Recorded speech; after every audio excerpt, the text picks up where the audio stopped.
Bonjour, bonsoir à tous, c'est Antoine alias Anubis pour une nouvelle vidéo actu Racing Club de Lens. Je voulais en faire une avant le match face à Rennes parce qu'il y a eu pas mal de choses qui se sont passées et je voulais un petit peu faire le point et puis répondre aussi à certaines interrogations ou à certaines petites polémiques par rapport à des choses que j'ai dites parce que j'aime toujours répondre et j'aime toujours expliquer pourquoi je dis ça ou ça. Alors, il y en a qui s'en foutent, hein, mais quand tu prends des petits pics ou des attaques,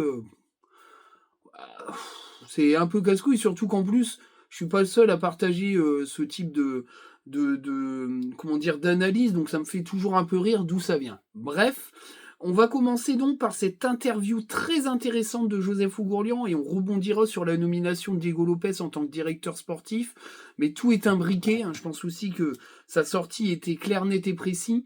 Je pense que c'était pour introniser les changements qu'allait avoir au club et puis introniser la suite de l'évolution du club. Alors cette interview, elle est en plusieurs phases. On va parler de la première phase qui est une phase de bilan de la saison dernière et des décisions prises qui ont été fortement critiquées par une partie de la communauté lensoise qui aujourd'hui a complètement disparu. Hein. Les mecs, on les entend plus du tout. Ils nous ont cassé le fion pendant 1 mois et demi à chier sur la tronche de Joseph Ougourlian pour au final être muet comme une carpe ou pire pour ceux qui sont un petit peu fait remonter les bretelles, finir par défendre la direction qu'ils avaient fustigée 3 mois après. Mais bon, quand t'as partie prise un peu dans le club, c'est sûr et certain que quand le patron te dit qu'il faut que tu fermes ta gueule, bah tu fermes ta gueule. C'est comme ça que ça se passe dans le monde de l'entreprise, même pour ceux qui pensent qu'ils sont libres à fond de pouvoir faire les malins. Voilà. On en parlera aussi après de ça, parce que ça me fait un peu rire. Mais cette première partie est très intéressante, parce que ça permet de rebondir sur le choix, les raisons pour lesquelles Pouille et Hayes ont été virés. Alors, Pouille a été licencié, remercié. Euh, Hayes, on l'a poussé vers la sortie, puisqu'il parle d'un choix sportif, mais bon, faut pas nous prendre pour des jambons non plus. Et voilà, c'est pas mal d'entendre un petit peu la version de Joseph, qui est pour moi la version, la vraie version, puisque c'est la version du propriétaire qui a une analyse quand même comptable du club et sportive du club qui me semble beaucoup plus juste que Makouyanski sur Twitter qui dit que sans Francaise, il n'y a plus de club. Hein. On y reviendra après aussi, ça. La deuxième partie, c'est le projet sportif.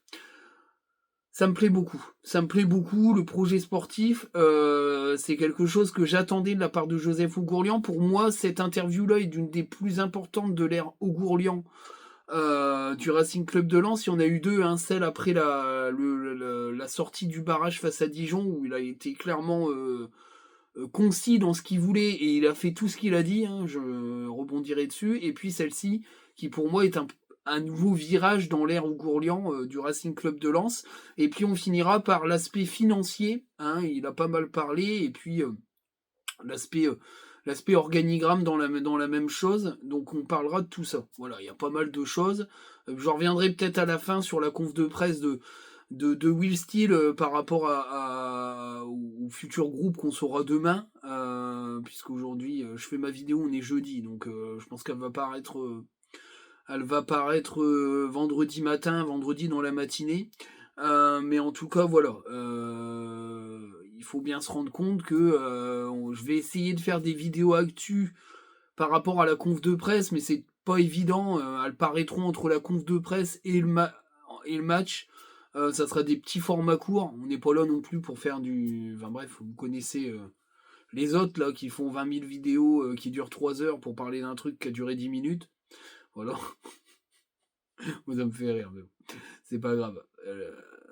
Les mêmes qui racontent à la mi-temps que Diouf il sait pas faire une passe, enfin bref, ça, je comprends pas trop le concept en fait, parce que si tu parles du foot, il faut quand même un minimum avoir une analyse qui tient la route. Maintenant, si tu veux occuper juste un espace, on va dire, médiatique ou réseau social, ouais, bon, bah, tu fais ce que tu fais là, c'est-à-dire tu bombardes de vidéos, puis basta. Bah, bon, bref. Mais ça me fait toujours un peu rire. Surtout si quand on fait des critiques des autres en même temps. Bref, qu'on s'occupe de son truc, qu'on surfe sur, on bombarde de vidéos et de machin, et puis qu'on laisse les autres faire ce qu'ils veulent. Parenthèse fermée. Voilà, je fais beaucoup de parenthèses en ce moment. Mais voilà un peu le topo de la vidéo. Alors on va commencer par Le bilan de la saison dernière, il a été très clair. Pour lui, la saison dernière est un raté sur deux plans, plan financier et plan sportif, qui sont entremêlés, ce qui a expliqué le licenciement d'Arnaud Pouille, bref, où sa démission, il a été démis de ses fonctions.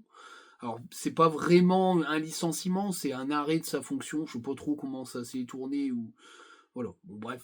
En tout cas, il s'est fait virer. C'est le cas de le dire. Et l'explication, elle est en deux points. La première, elle est financière. Elle est sportive aussi, j'en parlerai après. En fait, le souci de Joseph Ogourlian, c'est quand il a repris les comptes à la fin de la saison, il s'est rendu compte qu'il restait plus que 10 ou 15 millions d'euros, ce qui est pour lui un scandale, puisqu'il avait tablé sur au moins 20 ou 30 millions d'euros. Ça, c'est ce qui m'est revenu moi en interne. C'est-à-dire que il avait tablé sur un reste à vivre du transfert d'Openda et un reste à vivre de la Champions League, des droits TV, etc. Le problème, c'est que quand il a vu la fin des comptes, il s'est bien rendu compte que il y a beaucoup de comptes, que ça avait fait de la gabegie, ça avait gâché des thunes dans le vide, notamment avec l'achat de, euh, de Eli Wahi beaucoup trop cher pour sa valeur, parce que pour moi c'est vrai que 35 millions c'était bien trop cher, 25 c'était bien suffisant. Déjà ça fait 10 millions d'euros dans le cul, et puis toute une organisation, on va dire sportive, qui a coûté une fortune. Des restaurants hors de prix pour accueillir les personnels de la Ligue des Champions, etc. Des mises au vert, etc. Tout un entourage de l'équipe qui a coûté une fortune sur toute la saison. Tout ça mis bout à bout, ça a bouffé le trésor de guerre Ligue des Champions. Et donc, ça a été un premier échec d'Arnaud Pouille qui n'a pas su maîtriser les dépenses du club et qui a fait plutôt n'importe quoi aussi dans les salaires de certains joueurs. D'ailleurs, c'est pour ça que plein de contrats ont été arrêtés. Alors, Sidi Bané, lui, a été enregistré parce que Sidi Bané et Kofi ont été signés très vite, ce qui fait que malheureusement, Joseph Ougourlian n'a pas pu arrêter ces contrats-là parce que je suis persuadé que si ça avait mis plus de temps, les mecs seraient pas venus, clairement. Et voilà, il y a eu d'autres joueurs qui allaient être signés avec des salaires complètement fous et qui ont été totalement annulés par Joseph Ougourlian qui voulait absolument pas se retrouver avec des joueurs avec des salaires mirobolants et une grosse énigme sur leur niveau de jeu. Hein. Le deuxième aspect, c'est sportif. Pour lui, clairement, cette 7ème place, c'est un échec. Ce qui m'est revenu en interne, c'est qu'il avait clairement tablé sur une 4ème, 5ème place avec une qualification, on va dire, automatique pour l'Europa League. C'était clairement l'objectif de base après au mercato d'hiver et l'équipe s'est cassé la gueule avec Franck Hayes et donc c'est un échec sportif. Là-dessus, c'est pareil. Il incrimine Arnaud Pouille qui n'a pas réussi à essayer de retenir Franck Hayes qui voulait absolument partir, mais aussi qui n'a pas réussi à taper du poing sur la table pour remettre le staff en ordre de marche, puisque le staff était vraiment démobilisé à partir de février où Franck Hayes avait d'ores et déjà choisi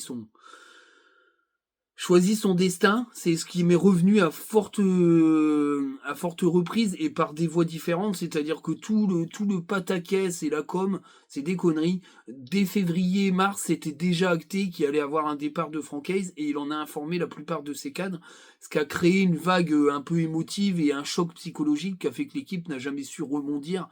A eu quelques périodes où ça s'est bien passé, mais globalement, la deuxième partie de saison a été catastrophique. Sur ça, en fait, il voulait peut-être tenter le coup de garder Franck Hayes avec une nouvelle direction. Malheureusement, il a bien senti que c'était trop tard et que, voilà, pour accélérer le travail, il a fait rentrer Driussi avec qui ça s'était pas bien passé avec Franck Hayes et Franck Hayes a totalement considéré que c'était terminé. Donc voilà, ce bilan, il n'est pas non plus Armageddon, puisqu'il a dit que la situation financière du club, elle était inquiétante, mais pas catastrophique. Lui, ce qu'il anticipe, c'est la fin de saison prochaine, avec le manque à gagner. Déjà, il n'y a pas les droits TV européens, et puis les droits TV sont tellement divisés qu'il n'y aura plus que 10 millions d'euros, donc il y a 2 fois moins de rentrées de droits TV par rapport au projet au budget de la place projeté pour la fin de saison prochaine. C'est aussi pour ça qu'il y a une espèce de mise en pression de style par rapport aux résultats. Il veut absolument être plus haut que ce qu'il a prévu. Il aimerait bien être au moins 5e ou 6e pour essayer de rattraper un peu le retard des droits TV qu'il avait enregistré pour une 7e place. Et, euh, et clairement, voilà, il va falloir vendre. Alors, euh, la situation économique, on va en parler après, j'en parlerai à la fin par rapport aux ventes et tout, parce que les ventes, ça, c'est pas lié à Pouille. Hein. Pouille, il devait gérer les dossiers, il a rien géré du tout, c'est de la com. Il était plus actif au club depuis longtemps, depuis que Driussi est arrivé ou prenait en charge les choses tout en étant à Metz. Enfin, c'est toujours un peu what the fuck le monde de foot. Ouais, Pouille, il gérait plus rien. Enfin, bref. Mais voilà, on en parlera après, la situation économique par rapport au projet économique du club, on en parlera après. Le projet sportif, à ce temps-là, à ce moment-là, à ce temps-là, on va l'évoquer maintenant. Il a été clair, ce qu'il souhaite, c'est que le club soit européen le plus régulièrement possible, et pour ça, le projet du club, c'est 6e, 7e place toutes les saisons. C'est très ambitieux. C'est très ambitieux et c'est clairement taper du poing sur la table en tant que propriétaire en disant moi je veux que mon club soit top 7. Bah, c'est énormément ambitieux et moi ça me plaît parce que ça veut dire qu'il mettra les moyens et il l'a dit, ils mettront les moyens pour le faire. Maintenant, dans ce projet-là sportif, il y a une nouvelle page qui s'ouvre dans le club, c'est-à-dire qu'on va retourner sur un projet sportif formateur. C'est-à-dire que Joseph Ougourlian veut moins dépenser au mercato et plus profiter de la Gaillette qui est très coûteuse, il le dit, hein, Gervais Martel l'a dit aussi, et qui ne rapporte rien pour le moment au club, ni sportivement, ni économiquement pour le moment. Et il l'a dit clairement, la Gaillette a été mise de côté depuis la remontée du club. Depuis le projet de remontée du club, la Gaillette a été clairement mise de côté parce que c'était pas la priorité du club. La priorité du club, il l'a dit, c'est la montée en Ligue 1, la pérennisation en Ligue 1. Maintenant que cette pérennisation en Ligue 1 est quand même actée et que le club, avec l'effectif présent, je pense qu'il faut pas trop s'inquiéter pour le maintien parce que ça serait vraiment une saison catastrophique.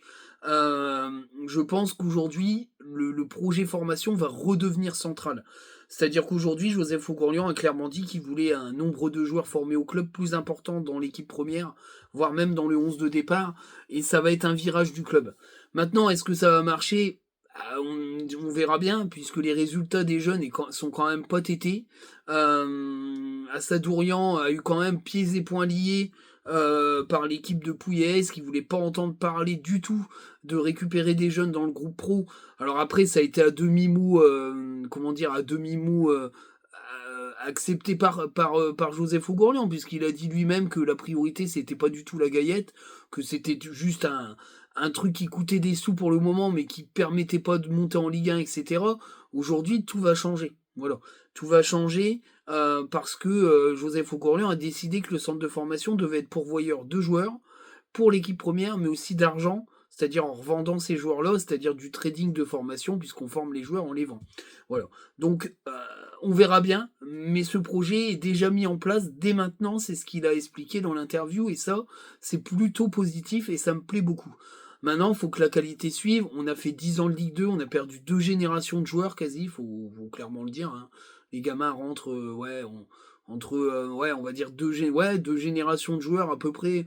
On va dire que la plupart des joueurs, ils rentrent entre 7 et 12 ans. Donc ça veut dire que voilà, sur 10 ans, tu as perdu 2 générations à peu près qui auraient pu être majeures ou près de la majorité et intégrer le groupe pro, ça n'a jamais été fait, on en a perdu plein. Je pense à Benjamin Bourigeaud, si aujourd'hui Benjamin Bourigeaud serait resté au club, je pense que tu l'aurais vendu beaucoup plus cher et je pense qu'il t'aurait fait beaucoup de bien dans l'histoire du club. Voilà, aujourd'hui, il faut continuer comme ça. Alors, la lueur un petit peu, c'est Rémi Labo-Lascari, où il a eu un prêt très intéressant. Je pense que le club aujourd'hui, il essaye aussi de prêter les joueurs dans des clubs plus en difficulté en Ligue 2, mais qui du coup titularisent.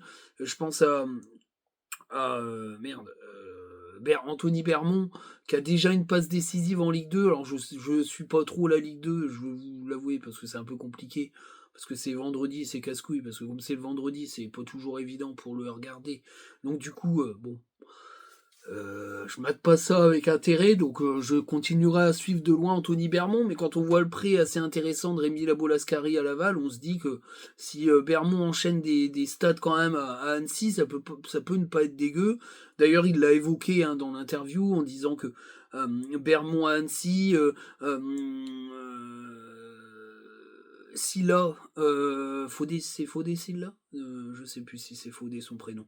Le petit Silla prêté à Yverdon Sport. On est dans le championnat suisse, c'est un championnat un petit peu de seconde zone, mais ça reste quand même un championnat compétitif. Il y a quelques bons clubs dans le championnat suisse qui jouent régulièrement les Coupes d'Europe, faut quand même le dire, que ce soit le FC Bâle, Zurich, le FC Zurich, les Grasshoppers, je crois pas qu'ils jouent encore des Coupes d'Europe, mais enfin en tout cas, rien que Bâle ou Diouf a fait un super parcours de Conference League et puis le FC Zurich de temps en temps était aussi un club qui a joué l'Europe. C'est pas dégueu non plus comme championnat, on va pas se mentir. Donc je trouve que il faut peut-être multiplier plus les prêts des joueurs. Maintenant, je sais pas trop comment ça marche au niveau des jeunes si on est limité en termes de prêts. Parce que s'ils signent un contrat pro et qu'ils sont prêtés, je sais pas si ça rentre dans le cadre du nombre de prêts possibles pour les joueurs pros. Donc on sait pas trop. Maintenant, c'est vrai que les équipes U17, U19, la réserve qui a enchaîné 2 défaites, c'est pas génialissime. Je crois que c'est 2 défaites. Hein. Ils ont perdu leurs 2 matchs. Ils ont fait match nul. Ah, je sais plus. Bah, bref, c'est pas tété. Mais voilà, c'est pas génialissime le début de saison, on verra bien, mais c'est vrai que bon, euh, il y aura sûrement des motifs d'espoir dans quelques années. Il y a des bons joueurs qui sont arrivés, je pense à Obranovic, le Noir, je crois, enfin bref, tous les joueurs qui ont été dénichés par Aledin Yaya, il y a bien sûr Aitmou, le jeune prodige de Valenciennes qui a enchaîné les buts et les passes décisives en prépa et qui a été plutôt bon dans ce début de saison de N3, même si le changement tactique, j'ai pas tout compris de la part du coach, j'ai pas compris. Il a un système en prépa où la N3 enchaîne les bons résultats, il arrive en championnat, change tout. Volkoviak disparaît du 11 alors qu'il était presque imbattable en défense.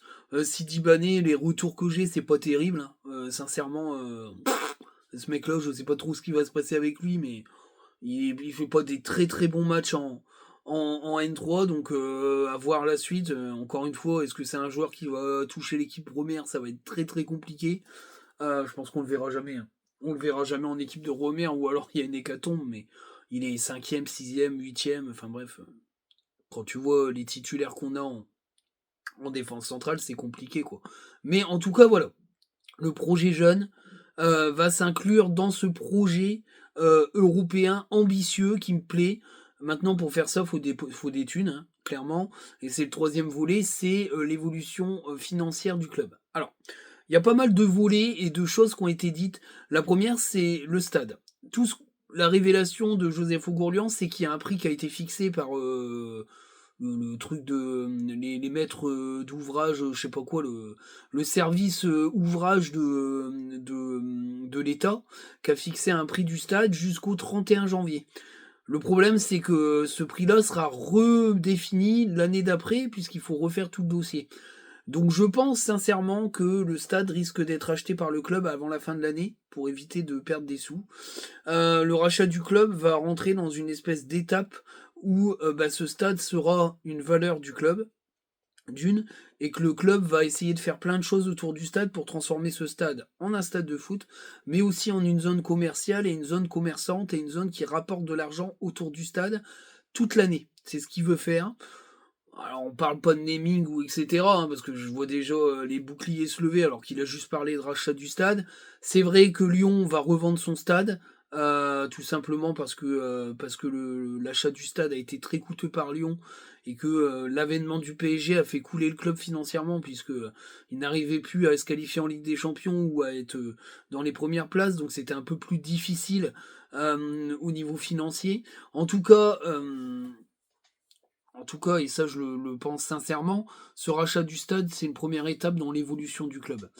Maintenant, il a été clair, net et précis. Il y a une situation comptable qui est compliquée par rapport au transfert. Il y a eu deux faits de jeu, comme il dit un petit peu, c'est son expression footballistique, par rapport au mercato d'été. Les deux ventes qui ont été annulées pour cause de, euh, de visite médicale, de pré-contrat invalidé. Alors,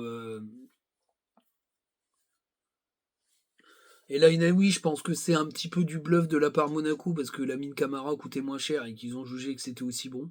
Ouais, ok. Danso, c'est plus embêtant parce qu'en Danso, est-ce qu'on pourra le revendre un jour? Ben, on n'en sait rien pour l'instant parce que c'est une valeur d'actif qui est en parenthèse. Pourquoi je dis ça? Parce que la conférence de presse, encore une fois, Will Steele est clair, il ne retournera sur aucun terrain de foot en match officiel tant que tout, les avis cardio écarteront un problème cardiaque. Il n'y a pas de fumée sans feu. S'il y a eu quelque chose en Italie, c'est qu'il y a quelque chose. Maintenant, on sait que les visites médicales en Italie et les protocoles cardio sont extrêmement stricts, beaucoup plus stricts que dans des autres pays d'Europe. D'ailleurs, le joueur qui avait fait une crise cardiaque, c'est Christiansen. Christiansen. Le Danois, je crois. Hein. Je sais plus. Bref, vous me direz. Il n'a pas pu signer en Italie, il a signé en Angleterre. Alors que voilà, en Italie, c'est plus possible. Donc là, Danso, apparemment, il aurait eu une dérogation pour jouer jusque janvier, avec un recontrôle, et cette dérogation était valable que 6 mois. Ils ont voulu un prêt, pas donner d'argent, parce qu'ils avaient peur qu'en janvier, ça soit invalidé par la Fédération médicale sportive d'Italie, je sais pas comment ça s'appelle, bref. Mais en tout cas, voilà, ça pue du cul. Et le fait que Will Steele a quand même parlé de risque, même si c'est repris dans la com, ça c'était la conférence de presse d'avant Lyon, mais c'est pas anodin. Je veux dire, en plus, il le dit qu'on est en conférence de presse, des fois il fait un peu des bourdes, il est un petit peu franc du collier. Moi, je pense aujourd'hui qu'ils veulent pas prendre de risque, justement, parce qu'il y a un risque.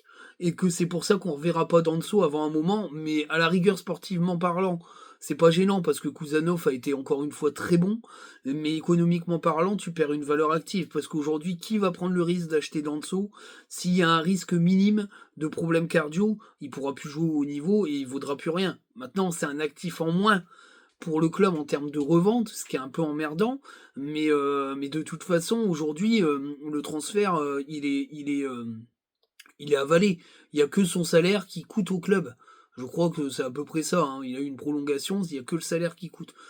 Maintenant, c'est foutu, quoi. C'est foutu. Si Cardio il est mort, c'est foutu. Si au niveau cardio, il n'y a pas de prise de risque et il a des avis contradictoires et qui limite comment dire, limite sa possibilité de jouer en match professionnel, il sera invendable. Donc déjà, c'est une première interrogation là-dessus. Mais après, Joseph Ougorlian, il a rien à cacher, il l'a clairement dit. Lui, il a pas de problème. Hein. Ça sera soit au mercato d'hiver, où c'est toujours difficile de vendre les joueurs, soit des contrats très vite ficelés et faits en juin. J'ai des doutes quand même parce qu'il faut vraiment que ça travaille en amont d'aimer. Est-ce que ça va pas perturber les joueurs en question? Moi, je suis pas trop fan parce que souvent les transferts qui valent plus de 20 millions d'euros, ça se fait pas en 5 minutes. Et souvent, ça se fait tout au long du mercato d'été. Là, ça veut dire que tu dois commencer à discuter entre mars, avril, mai pour clôturer au mois de juin le transfert avant le 31 juin pour que ça passe dedans. Mais il avait l'air de dire que même si c'était en juillet, c'était encore négociable avec la DNCG. Moi, j'ai compris ça comme ça. Mais en tout cas, il a parlé d'actifs. Donc si Danso, c'est mort, il vendra Medina. Et là, Inaoui, c'est pareil. Il va peut-être rester avec nous une saison complète. Il voudra peut-être pas partir à l'hiver. Et puis de toute façon, il y aura peut-être pas de clubs qui débourseront 15-16 millions d'euros pour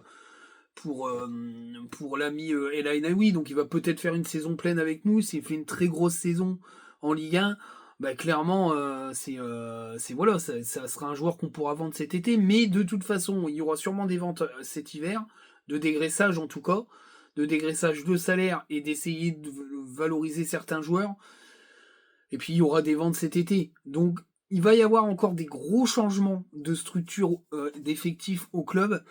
À côté de ça, il y a bien sûr le renouvellement générationnel dont a parlé Joseph Ougourlian. Moi, je pense personnellement que la fin de cycle va arriver très vite pour certains joueurs, surtout s'ils sont en difficulté et continuent d'être en difficulté. En tout cas, voilà, le principe, il est là. Et la grosse annonce, grosse nouvelle pour ceux qui n'ont pas trop suivi cet article, c'est l'actionnaire minoritaire. Clairement, il a dit que c'était en cours. Je pense qu'il a repris le dossier en main. Est-ce que ça sera le même actionnaire que celui qui a décliné l'offre parce que ça a peut-être trop fuité trop vite, rapidement, c'est ce qu'il a dit, hein, qu'il fallait pas trop faire fuiter, rien n'était fait. Mais en tout cas, l'actionnaire minoritaire, ça avance. Moi, ce que je comprends aujourd'hui, c'est que ça sera un Américain. Il l'a clairement expliqué. Il a dit que le marché américain était en train d'acheter des actifs en Europe. Donc, faudra pas avoir une surprise. Un actif américain, c'est sûr et certain. Est-ce que ça sera ceux qui sont venus parce que lui, il a beaucoup d'argent? Pourquoi pas? En tout cas, lui, ce qu'il veut, c'est que les gens qui reprennent le club un jour, parce qu'il vendra, il veut préserver les piliers du club, la culture du club. Donc je pense qu'il sera attentif là-dessus, en sachant que bon, il a besoin de thunes. Et je pense que voilà, il a valorisé son club, il veut vendre rapidement des parts du club. Parce que le club est encore valorisé par rapport aux actifs du club, mais que s'il vend tout, bah, il sera dévalorisé son club et il le vendra moins cher ses parts. Malheureusement, on verra bien, mais ça sera entre 30 et 50 millions d'euros. S'il arrive à valoriser à 50 millions d'euros, ben, ça sera magnifique. Mais la baisse des droits TV, ça fait quand même mal au cul, et surtout la non-qualification en Europe, ça peut rentrer aussi dans le deal de faire baisser le prix des parts. Voilà. Moi, je pense que c'est une bonne chose. Une levée de fonds à 20 millions d'euros, ça permet aussi peut-être d'acheter le stade. Hein. Si le mec met 30 millions, t'achètes le stade, t'as pas sorti de sous. Bon, après, t'as rien qui rentre. Hein. T'as que 5 millions d'euros qui rentrent, mais bon. Ça permet peut-être aussi d'avoir 5 millions d'euros qui rentrent. Là, je parle de 35, hein, je parle de 30, je parle de 30 millions d'euros le ticket d'entrée. Après, si c'est plus, c'est encore mieux. Parce que ça veut dire que, je dis une connerie, t'achètes le club, il te reste à peu près 20 millions d'euros. Les 20 millions d'euros, c'est ce que t'as pas eu avec la Ligue des Champions. Ça peut changer la donne. Peut-être il y a un joueur que tu vends pas l'été prochain qui reste avec toi et tu peux reconstruire. Ou alors, t'es moins stressé dans la vente de tes joueurs parce que t'as plus que 30 millions d'euros à vendre. Un mec comme Medina et Lainaoui, tu les fais les 30 millions d'euros. Maintenant, faut dégager tous ceux qui n'ont pas été dégagés, parce que ça a été clairement dit. Et voilà, donc l'ambition de l'arrivée d'un actionnaire minoritaire, c'est de rentrer des sous pour que Lens soit compétitif. Pour lui, le projet financier, c'est d'être dans le bon wagon, c'est-à-dire le wagon de ceux qui vont jouer l'Europe tous les ans, ou pas loin de jouer l'Europe tous les ans, parce que la Ligue 1 va se couper en deux. Mais beaucoup trouvent ça mal, mais moi, sportivement parlant, je pense que la Ligue 1 doit se couper en deux et qu'aujourd'hui, il faut qu'il y ait un championnat des clubs européens ou qui vise l'Europe et un championnat du maintien. Parce que s'il y a que comme ça qu'une ligue performe, quand tu affrontes des équipes beaucoup moins fortes tout au long de la saison et que les principaux duels sont les duels entre grosses équipes. Faut pas me faire rire quand on regarde la première ligue, il y a beaucoup de clubs qui sont pas aussi forts que le top 10 de Ligue 1. En Espagne, c'est pareil. En Allemagne, le fin fond de l'Allemagne est pas plus fort que ça. Je pense aujourd'hui que la plupart des grands championnats sont des grands championnats à deux vitesses. Quand il y a une grosse homogénéisation d'un championnat, c'est pas bon pour le championnat. Donc je pense que ce championnat, même si les amoureux d'un football populaire, etc., pensent que c'est de la merde, aujourd'hui je pense sincèrement qu'un championnat à deux vitesses est beaucoup plus bénéfique aux équipes qu'un championnat plus homogène. Voilà. Pourquoi? Parce que le ruissellement, il peut se faire à partir de là, c'est-à-dire que les bons joueurs des équipes qui sont dans le championnat du maintien, eh ben, sont achetés par les équipes qui sont plus haut, et comme en Angleterre. En Angleterre, il y a des achats intra-anglais qui font qu'aujourd'hui, les clubs anglais déboursent des grosses sommes pour des clubs beaucoup moins huppés, pour des joueurs qui ont crevé l'écran dans ces clubs-là, qui ont été bons, et ils passent le cap et restent dans leur championnat. C'est ce qu'il faudrait aussi en Ligue 1. Alors je sais bien que je vais en prendre plein les dents pour dire ça, mais en tout cas voilà, parce que le fameux ruissellement de Paris, c'est de la merde. Paris n'achète aucun joueur de Ligue 1, à part Mbappé, mais bon, Mbappé et Barcola, c'est des extraterrestres. Mais sinon, moi j'ai jamais vu Paris acheter les meilleurs joueurs de chaque équipe. Maintenant, ils les vendent cher. Bah c'est normal, c'est le jeu, hein. C'est le jeu. Les équipes de Ligue 1, ils veulent profiter du pognon du PSG. Ah ben, le PSG préfère donner 60 millions d'euros en Espagne que de les donner en Ligue 1. Désolé, je vous dis, c'est comme ça. La seule fois où ils l'ont fait, ils ont acheté... Pardon, excusez-moi. Ils ont acheté l'attaquant de Ekitike de Reims, ils ont lâché un billet de 40 millions d'euros. Il est parti s'éclater en Allemagne. Donc je pense qu'ils ont plus envie de claquer des thunes en Ligue 1. Mais je pense que malheureusement, pour que la Ligue 1 soit performante, il faut une Ligue 1 de vitesse. Et je pense que Joseph Ougrand, il a très bien analysé la situation, c'est ce qui va se passer. Donc ce qu'il veut, c'est que le wagon de Ligue 1, eh ben, on prenne le premier wagon. Donc pour ça, il faut du pognon. Et donc l'actionnaire minoritaire, ça avance bien.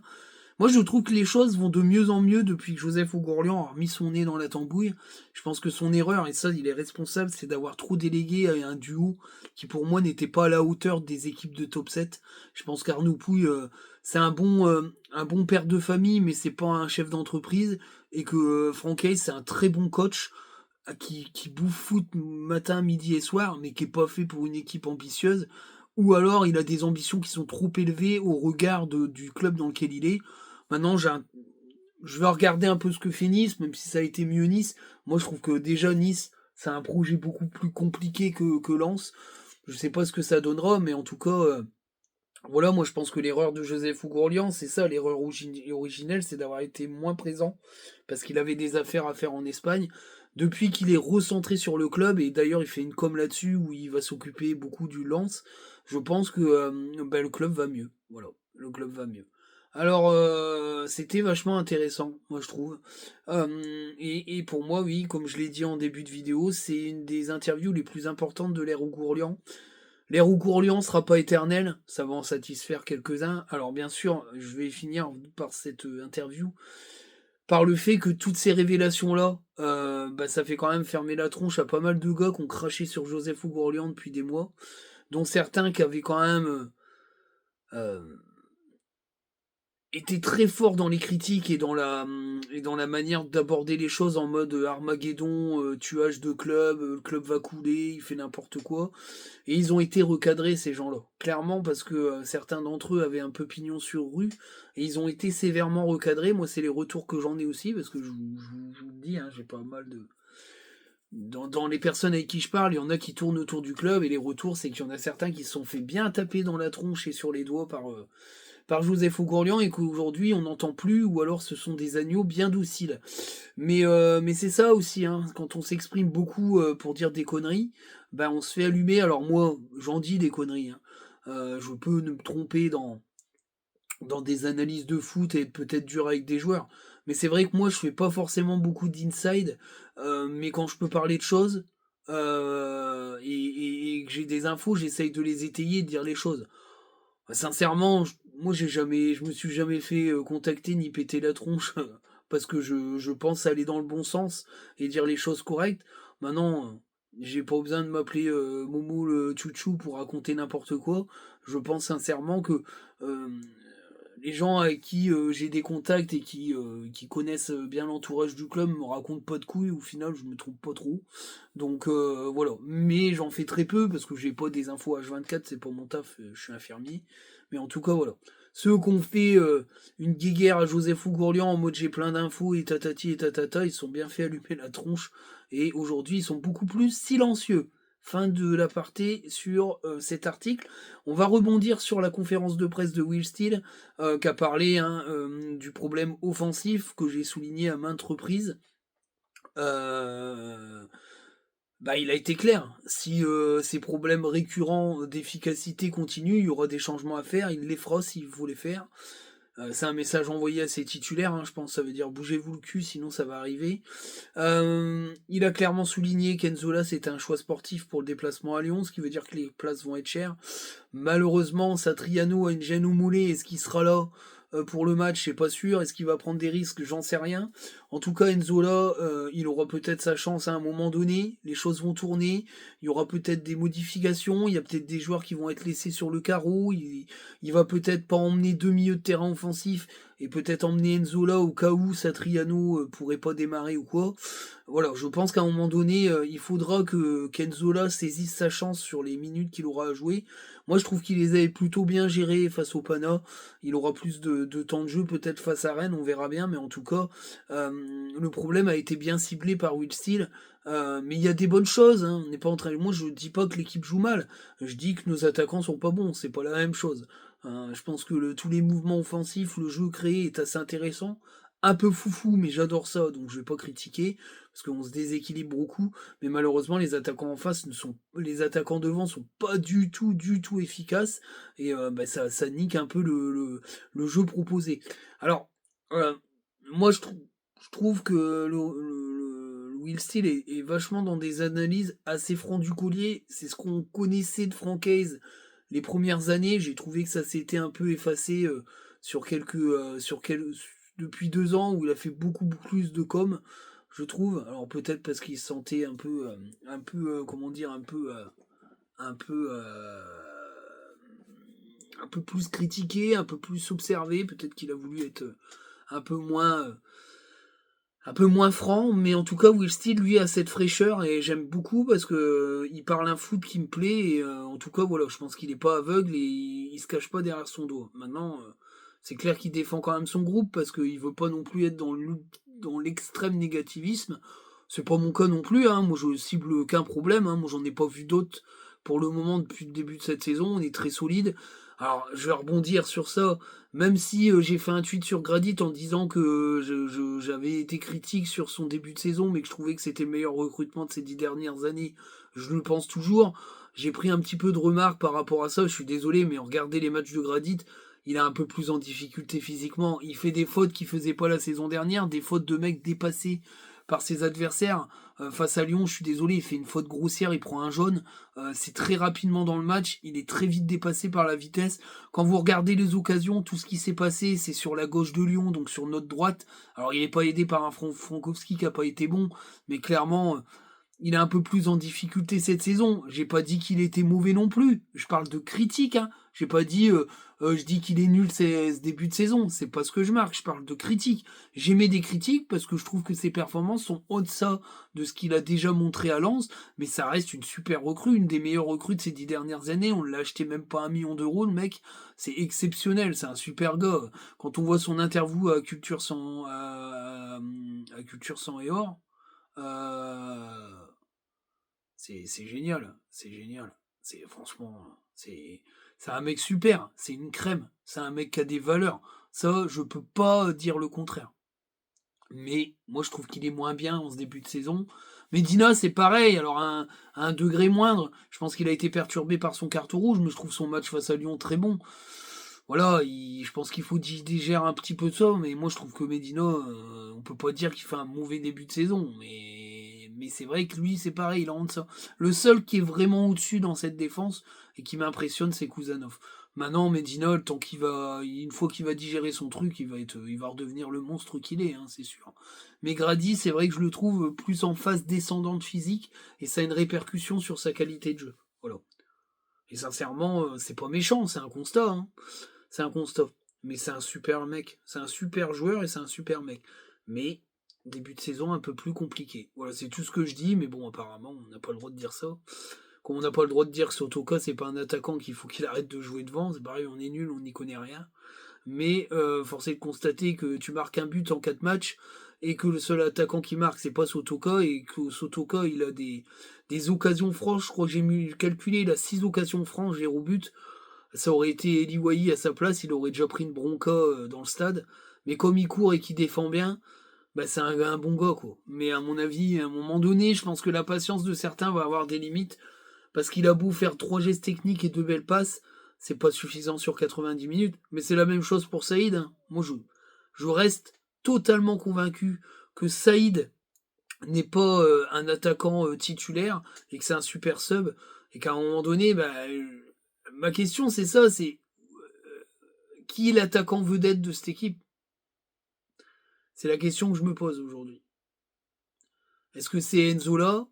Est-ce que c'est Satriano? Parce que j'ai l'impression qu'on n'a pas d'attaquant vedette dans le sens attaquant premium. Ou alors Will Steele compte sur l'un de ces 5-là pour devenir la machine de guerre devant. Mais là, cette saison, moi je trouve, on a plus de matière offensivement, mais on n'a pas un leader d'attaque. La saison dernière, le leader d'attaque, c'était Eli Wahi. Il a été décevant par rapport au rendement qu'il avait à Montpellier, c'est clair.